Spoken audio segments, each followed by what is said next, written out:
சுவாமி, சில பேர் வந்து ரொம்ப பக்தியா இருப்பாங்க. இறை சரி, வழிபாடு பண்ணிட்டு இருப்பாங்க. சரி, பூஜை, புனஸ்காரம், சம்பிரதாயத்துல என்னென்ன இருக்கோ அதெல்லாம் சிறப்பா செய்வாங்க. சரி. ஆனாலும் அப்படிப்பட்டவங்களோட வாழ்க்கையிலயும் தொடர்ந்து துன்பம் வந்துகிட்டே இருக்கும்னு நொந்து போவாங்க. ஆமா. இதுக்கு என்ன சுவாமி காரணம்? கடவுளு மனிதன நெருங்க நெருங்க துன்பம் வந்துடும். ஓ! கடவுள் மனிதனை விட்டு விலக விலக இன்பம் வந்துடும். பிரமாதம். இது அறியாத பேசுவாங்க. நான் இவ்வளோ பக்தி பண்றேங்க. ஆ, எனக்கு ஏங்க கஷ்டம் வருது? ஆ. அவர் சாமியே கும்பிட மாட்டாருங்க. அவர் ஆமாமாமாமா. கோடீஸ்வரனுங்கிறாருங்க. ஆமா. அப்படின்லாம் சொல்லியிருந்துப்பாங்க. ஆமா, ஆமா. எந்த மகானாவது காட்டுல போனானா? இல்ல. எந்த மகானுக்காவது சோறு இருந்ததா?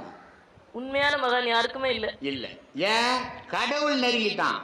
அதனால அவனுக்கு சோறு கிடைக்கல. பிரமாதம். அதனால ம். எவன் ஒருத்தன் அதிகமா கஷ்டப்படுறானோ, கடவுள் பக்தியில கஷ்டப்படுறவன். சாதாரண கஷ்டம், உலக கஷ்டம் வேற. ம். பக்தியில நல்ல பக்தி பண்ணி எவன் ஒருத்தன் கஷ்டப்படுறானோ, கடவுள் அவனை நெருங்குறானோ. ஓ! ஓ! ஓ!